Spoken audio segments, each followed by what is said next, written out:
Bonjour à vous.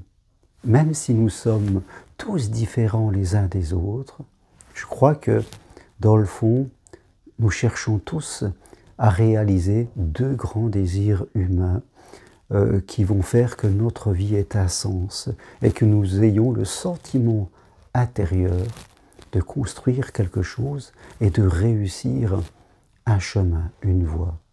Le premier de ces deux grands désirs, c'est le désir d'aimer, d'être aimé, de construire un couple et derrière ce couple, une famille.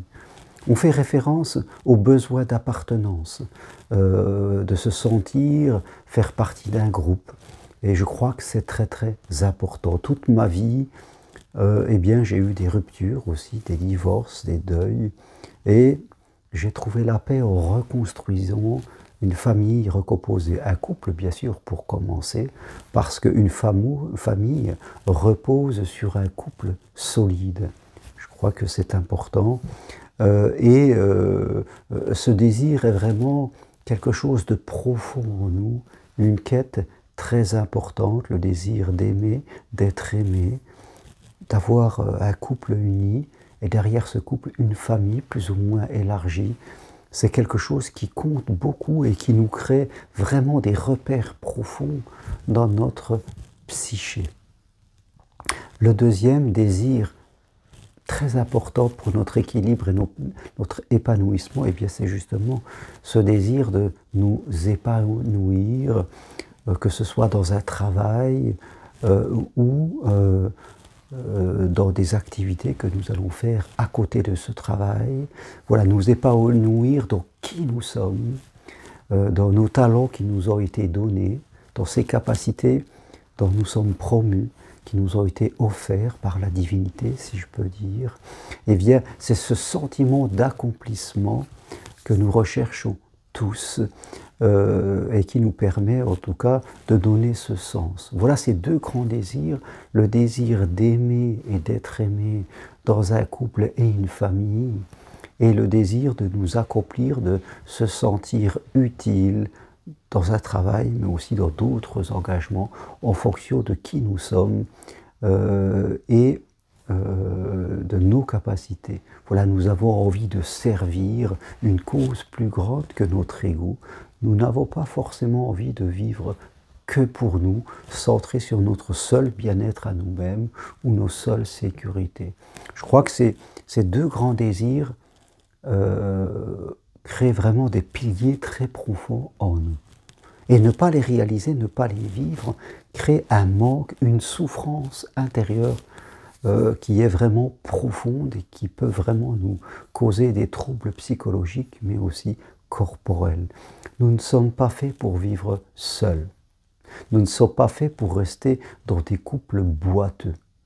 Nous ne sommes pas faits vraiment pour vivre sans amour, pour nous-mêmes et pour l'autre. Donc, si ce premier pilier d'aimer et d'être aimé, de construire un couple et une famille n'est pas satisfait, il faut s'y atteler. Ne soyons pas dirigés par nos pensées du passé, c'est-à-dire nos croyances limitantes que cela est possible. C'est possible pour tout le monde.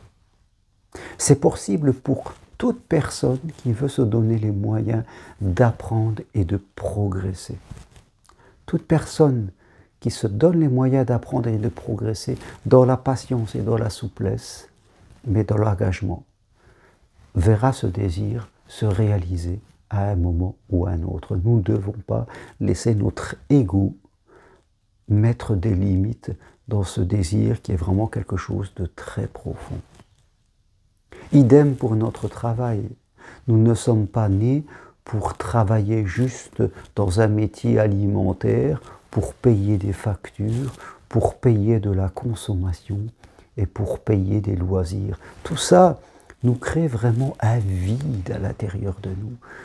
Même si nous achetons des choses, plus nous en achetons et plus nous sommes vides dans notre âme. C'est ça le trouble profond de cette société basée sur la consommation et le pouvoir d'achat. C'est que c'est vraiment quelque chose, c'est comme une addiction.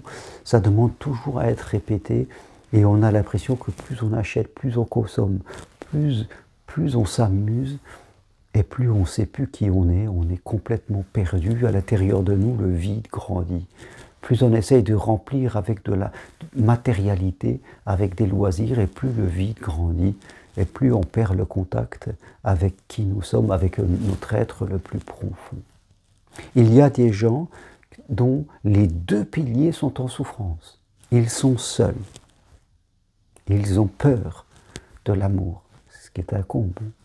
Ou alors ils restent dans des couples vraiment qui ne fonctionnent plus. Et ils en souffrent au fond de leur âme, même s'ils se racontent tous les jours des histoires pour se faire croire qu'ils ne souffrent pas. Et en plus, ces gens, parfois à côté, dans l'autre pilier de l'épanouissement, ils n'y sont pas non plus.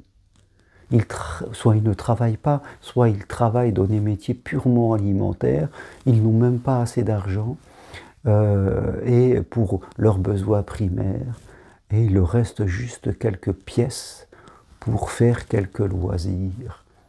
Et leur âme est en souffrance. Il y a vraiment un vide énorme. Autant sur le premier pilier de la vie sentimentale et familiale que le second de l'épanouissement professionnel, en tout cas au rapport avec qui je suis. Et si nous restons comme ça, si nous abandonnons cette quête de progression, eh bien nous allons souffrir, nous allons nous enlever des années de vie. Et les années que nous allons vivre, ce sont vraiment des années, en tout cas basées sur la médiocrité envers nous-mêmes, sur le renoncement à qui nous sommes vraiment, sur le déni de nos propres rêves et désirs. Et c'est important de ne pas se laisser piéger dans des sables mouvants. Attention, ce piège est comme un sable mouvant. Et si je me laisse trop offenser, à un moment, je serai tellement pris que je ne pourrai plus en sortir. Alors, réveillez-vous, réveillez-vous et prenez le choix. Décidez que vous allez vous occuper de ces deux piliers de votre vie, de ces deux grands désirs. Si vous êtes là, si vous existez, c'est pour les faire se réaliser. Ne laissez pas la société de consommation ou ne laissez pas votre propre passé vous écarter de ce chemin.